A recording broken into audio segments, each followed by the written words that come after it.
Selamat datang di kelas statistika. Hari ini kita akan sama-sama belajar mengenai distribusi frekuensi relatif dan kumulatif, serta bagaimana cara membuat tabel distribusi frekuensi. Kalian siap? Mari kita mulai. Baik, kita masuk pada materi di kelas statistika, yaitu materi distribusi frekuensi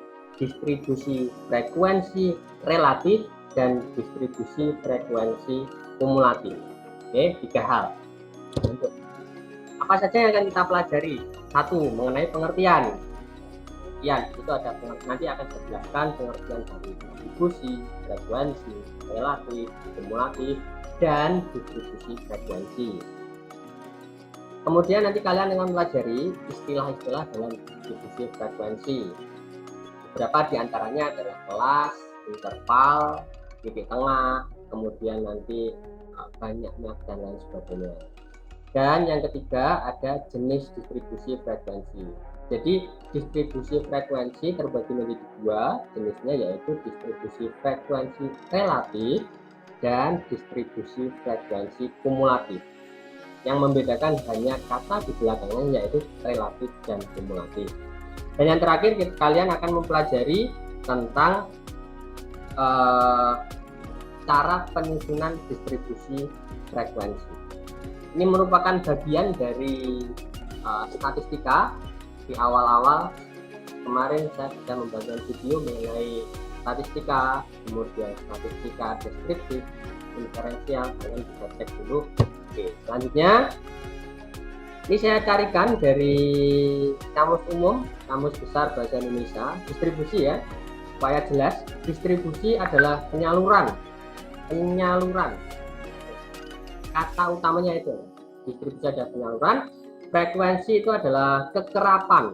Ya, sini ada kekerapan. Ya. Frekuensi kekerapan. Relatif itu tidak mutlak. Kalau kata lainnya juga nisbi. Nisbi itu sinonim dari relatif. Yang jelas itu tidak mutlak. Dan kumulatif bersangkutan dengan kumulasi, bersifat menambah, intinya tentang penjumlahan atau penambahan. Distribusi frekuensi adalah penyusunan data ke dalam kelas-kelas tertentu, di mana setiap data dimasukkan ke dalam salah satu kelas tertentu. Kata yang perlu diingat adalah distribusi frekuensi merupakan penyusunan data ke dalam kelas-kelas tertentu. Tujuannya adalah untuk mengukur data mentah yang acak, jadi masih data mentah, ya kan? Belum diolah, data mentah yang masih acak, ya kan? Random, ya kan? Yang dimasukkan ke dalam bentuk supaya rapi, tapi tetap mempertahankan informasinya, nggak dirubah datanya. Nah, istilah dalam distribusi frekuensi yang pertama ada kelas. Ya, kelas di sini merupakan istilah yang wajib kalian ketahui pertama mengenai dalam menyusun nanti tabel distribusi frekuensi. Kelas adalah kelompok nilai dari data yang acak. Ya. Nanti data akan kita kasih acak, kemudian kalian harus membuat kelas, jadi kalian harus membuat kelompok nilai. Pengertian lain adalah penggolongan data. Ya, yang dibatasi dengan nilai terendah dan nilai tertinggi yang masing-masing dinamakan batas kelas. Tapi yang jelas kata utamanya adalah penggolongan data. Saya harap kalian bisa mengerti dengan pengertian dari kelas. Yang kedua adalah interval. Interval itu adalah selang yang memisahkan kelas. Selang yang memisahkan kelas. Jadi ini ada kelas A, kelas B, ini ada selang yang memisahkan kelas, maka istilah itu disebut dengan interval. Atau dalam pengertian lain adalah lebar dari sebuah kelas. Oke. Selanjutnya adalah titik tengah. Titik tengah itu adalah rata-rata hitung, ya kan? Rata-rata hitung atau nilai data yang tepat terletak di tengah suatu kelas. Jadi kelas itu kan kelompok data kan tadi. Kelas adalah kelompok data. Nah, ketika ada nilai yang terletak di tengah, maka itu menjadi titik tengah. Dari kata titik tengah saja mungkin sudah bisa membayangkan bahwa itu adalah nilai yang terletak di tengah. Dan ada lagi frekuensi kelas. Tadi frekuensi adalah kekerapan ya, secara Kamus Besar Bahasa Indonesia adalah kekerapan. Frekuensi kelas di sini adalah banyaknya data yang termasuk dalam kelas tertentu. Jadi nggak hanya sekedar banyaknya data, tetapi banyak data dalam kelas tertentu. Jadi kan ini kelas A, ini kelas B, ya kan? Ada kelas A dan kelas B. Di kelas A ini banyaknya data berapa, di kelas B banyaknya data berapa. Itu adalah frekuensi. Selanjutnya jenis distribusi frekuensi, tadi sudah saya sampaikan di awal, ada distribusi frekuensi relatif. Apa maksudnya frekuensi relatif ini? Yaitu distribusi yang nilai frekuensinya dinyatakan dalam bentuk persentase, yang ada persen-persennya itu. Jadi distribusi frekuensi relatif adalah distribusi yang nilai frekuensinya dinyatakan dalam bentuk persentase. Kemudian yang kedua ada distribusi frekuensi kumulatif, yaitu tadi kumulatif masih ingat di penjelasan arti dari Kamus Besar Bahasa Indonesia, kumulatif terkait dengan penambahan, penjumlahan kan. Maka distribusi frekuensi kumulatif adalah distribusi yang nilai frekuensinya diperoleh dengan cara menjumlahkan frekuensi demi frekuensi.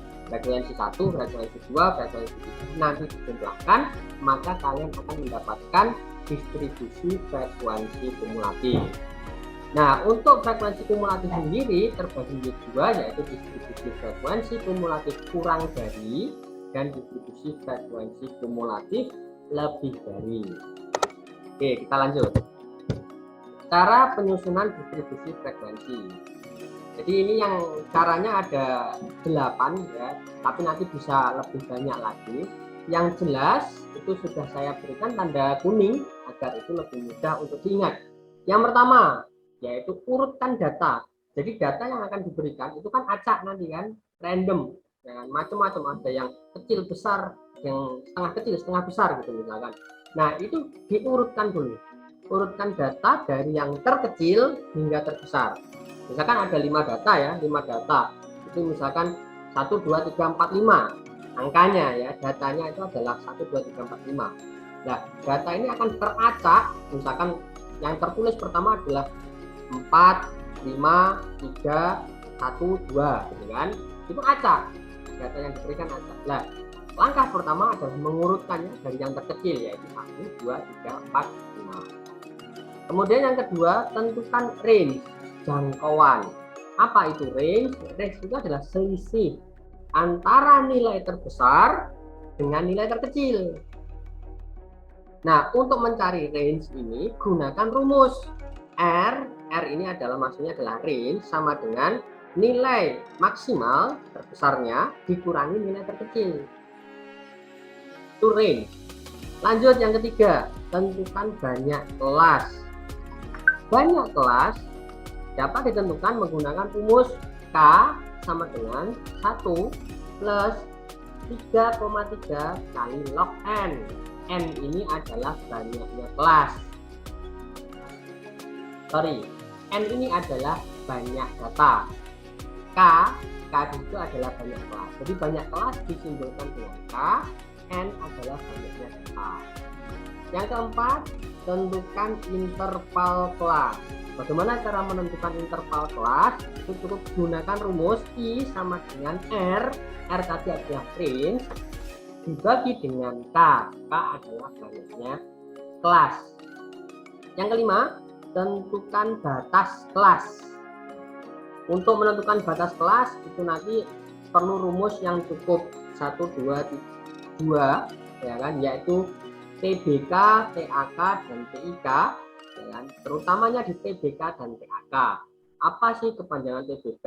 Saya tuliskan singkatan TBK supaya lebih mudah dan lebih ringkas. TBK adalah tepi bawah kelas. BBK adalah batas bawah kelas. Kemudian ada TAK. TAK itu adalah tepi atas kelas. Ada juga BAK, yaitu batas atas kelas. Dan yang terakhir itu ada PIK, yaitu panjang interval kelas diperoleh dari TAK, yaitu tepi atas kelas dikurangi TBK, tepi bawah kelas. Yang keenam, tentukan titik tengah. Bagaimana cara menentukan titik tengah? Gunakan rumus setengah dikalikan BAK batas atas kelas plus BBK batas bawah kelas. Yang ketujuh, tinggal masukkan data ke dalam kelas yang dibuat dengan menggunakan turus. Ya kan? Turus itu adalah garis-garis gitu yang seperti kita polling ya, polling. Nah, si A dapat suara 1, kita garis 1, B dapat suara 1, bagian B kita garis 1 gitu. Itu adalah turus. Dan yang ke-8 adalah sajikan distribusi frekuensi yang telah kalian buat. Kan kita coba ya. Ini latihannya seperti ini. Buatlah tabel distribusi frekuensi dari data nilai 50 siswa berikut. Nah, ini adalah data 50 siswa yang acak. Ada, kalau cara membacanya adalah dari misalkan 32, 35, 25, 34, 25 dan seterusnya. Dari kiri ke kanan baru nanti ke bawah ya. Nah, itu kan masih acak. Dimana di sini ada angka 25 tetapi dia berada di kanannya 35. Maka data ini masih acak, mentah dan random. Langkah pertama tadi sudah dijelaskan bahwa urutkan data dari yang terkecil hingga yang terbesar. Data yang awal adalah 32, 35, 25, 34, maka kita harus urutkan dari terkecil ke terbesar sehingga diperoleh tabel yang bawah, yaitu 22, 25, 25, 27 dan seterusnya hingga yang di pojok kanan bawah adalah angka 86. Itu merupakan data yang terbesar. Itu diurutkan. Selanjutnya, tentukan range jangkauan dengan rumus tadi adalah nilai terbesar dikurangi nilai terkecil. Dari data yang sudah diurutkan, diperoleh kan nilai terbesarnya adalah 86, nilai terkecilnya adalah 22. Maka range dengan menggunakan rumus itu diperoleh 86 yang pojok kanan bawah itu di tabel dikurangi 22 pojok kiri atas, maka range-nya ketemu 64. Lanjut, tentukan banyak kelas. Banyak kelas dapat ditentukan dengan rumus yaitu 1 plus 3,3 kali log N. N tadi adalah banyaknya data, tadi kan datanya sebanyak 50, maka dimasukkan saja ke rumus 1 plus 3,3 log 50. Kemudian diperoleh angka yang pasnya itu 6,589 dan seterusnya berupa desimal. Nah, karena berupa desimal kita harus membulatkan. Nah, dengan catatan banyak kelas itu harus dibulatkan ke atas. Ini kan 6,589 berapa nanti kan panjang. Itu kalau dibulatkan ke atas diperoleh nilai sama dengan 7. Banyak kelas sama dengan 7. Oke, kita lanjut. Interval kelas. Bagaimana menentukan interval kelas? Interval kelas diperoleh dari rumus I sama dengan R per K. Interval kelas sama dengan range per banyak kelas. Tadi kan range-nya sudah diperoleh 64. Banyak kelasnya adalah 7. Maka kita peroleh 64 dibagi 7 sama dengan 9,14. Nah, ini juga harus dibulatkan supaya mendapatkan interval kelas yang utuh. Interval kelas ketika dibulatkan ke atas itu sama dengan 10. 9,14 dibulatkan sehingga dapatnya 10. Lanjut, buat tabel.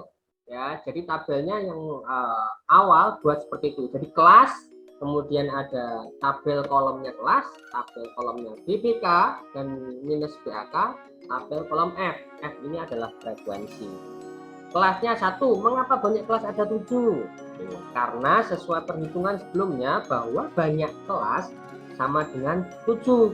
Makanya kalian harus membuat kelas 1, 2, 3, 4 sampai dengan 7. Tergantung dari perhitungan banyak kelas tadi. Yang kedua, BBK minus BAK. BBK adalah batas bawah kelas minus BAK, batas atas kelas.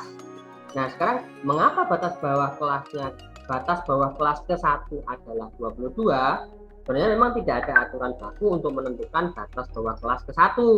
Cuma karena nilai terkecil dari data yang mentah tadi, data acak tadi setelah diurutkan nilai terkecilnya adalah 22, maka kita bisa masukkan 22 ini sebagai batas bawah kelas. Nah, kemudian kok bisa sampai 31? 31 ini kan BAK, batas atas kelas, ya kan, 31. Nah, karena sesuai perhitungan sebelumnya kita sudah menghitung interval kelas. Nah, interval kelas ini kan tadi diperoleh dengan pembulatan kan angkanya 10.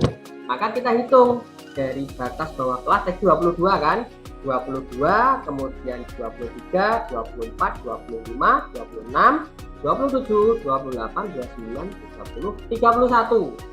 10 interval kelas diperoleh 10, maka diperoleh batas atas kelasnya adalah 31.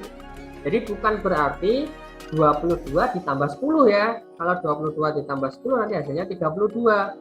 Dan itu akan berbeda hasil dari batas atas kelas. Nah, setelah menentukan itu BBK minus BAK, dilanjutkan ke kelas kedua, ke kelas ketiga, kelas keempat, sampai dengan kelas ketujuh. Nah, pada kelas-kelas selanjutnya. Oke, kita lanjutkan dulu. Nah, kita kemudian menghitung frekuensi kelas, ya, frekuensi kelas. Nah, untuk kelas ke-1, frekuensi kelas itu kan kelas ke-1, lihat di baris ke-1, kelas ke-1, BBK-nya kan yang saya tandai kuning gitu ya, itu BBK-nya adalah 22, BAK-nya adalah 31. Bagaimana bisa mendapatkan frekuensi 5? Yaitu kita masukkan ke sini, bagian ini. Untuk kelas ke-1, maka N lebih dari sama dengan BBK, kurang dari sama dengan BAK. Kita masukkan aja BBK-nya 22, BAK-nya 31. Ya kan? Itu untuk kelas pertama ya, kelas ke-1. Kemudian lihat ke data yang telah diurutkan, ya, bukan yang data acak. Yang telah diurutkan, itu kita bisa pilih atau bisa kita blok lah. Di sini agar lebih mudah, maka saya kasih tanda warna biru. Blok biru 22 sampai dengan harusnya sampai dengan 31, ya kan? Karena BAK-nya batas atas kelas adalah 31. Namun karena tidak ada data yang bernilai 31 sehingga saya hanya blok sampai 30. Yang jelas itu masih kurang dari 31. Kalau nanti ada data 31-nya, maka harus diblok sampai dengan 31 karena tandanya kurang dari sama dengan. Nah, setelah diblok kayak gitu, berarti untuk kelas pertama, kelas ke-1, kita dapatkan itu ada 5 data, yaitu 22, 25, 25, 27, dan 30.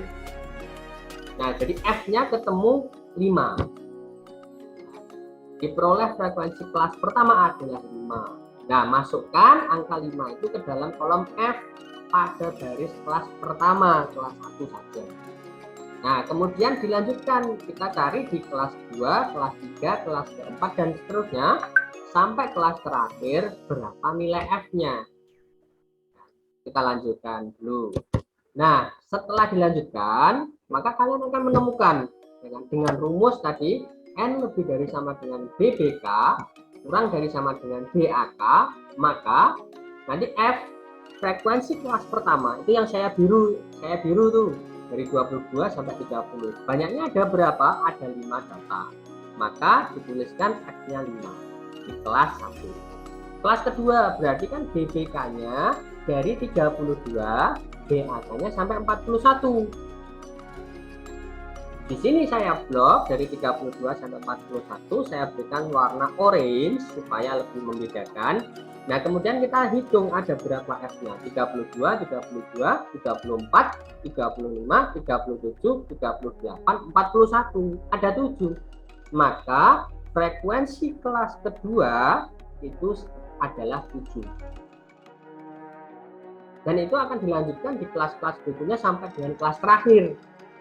Sampai akhirnya di kelas terakhir, coba dilihat, itu di tabel yang kiri, kelas 7 itu kan BBK-nya 82, BAK-nya 91, dan ternyata hanya ada satu data, satu nilai, yaitu angka 86. Oke, tidak masalah, itu kelas 7 yang hanya berisi satu nilai, yaitu 86. Nah, ketika F ini dijumlahkan semuanya ke bawah dari F5, 7, 9, 11 sampai dengan 1 itu dijumlah, itu nilainya harus sama dengan N, banyak data. Tadi di awal kan banyak data disediakan data 50 nilai siswa. Nah, F-nya setelah kalian membuat tabel distribusi frekuensi, F-nya ini ketika dijumlah harus sama, yaitu 50. Nah, kemudian kita hitung tepi bawah kelas. Ini adalah saya singkat TBK ya, tepi bawah kelas. Jadi nambah nih setelah kalian buat 3 kolom, yaitu lihat di tabel yang muncul di layar, kolom kelas, BBK, BAK, F, tambah lagi 2 kolom, yaitu kolom TBK dan TAK. TBK adalah tepi bawah kelas, TAK adalah tepi atas kelas. Bagaimana menentukan TBK dan TAK? Gunakan rumusnya. TBK adalah rumusnya BBK batas bawah kelas dikurangi 0,5. TAK tepi atas kelas sama dengan batas atas kelas ditambah 0,5. Sehingga untuk kelas pertama, kelas ke-1 itu diperoleh TBK-nya 21,5 dan TAK-nya 31,5. Kemudian hitung TBK dan TAK untuk kelas-kelas berikutnya. Kemudian tentukan titik tengah.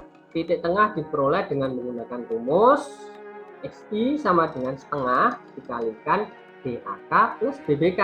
DAK adalah batas atas kelas plus batas bawah kelas. Jadi kalian akan menambahkan 1 kolom lagi di tabel di sebelah kanannya untuk mengisikan XI atau titik tengah.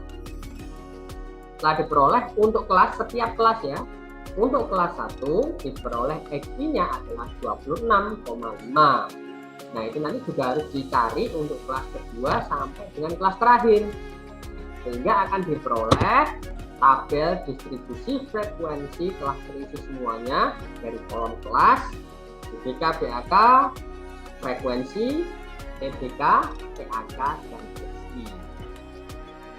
Nah, itulah cara untuk membuat tabel distribusi frekuensi yang lengkap.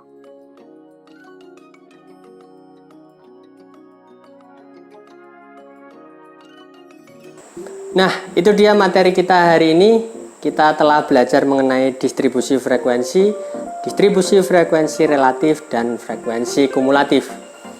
Apakah kalian sudah memahami materi kali ini? Jika belum, silakan kalian putar ulang video ini supaya kalian lebih mudah untuk memahaminya.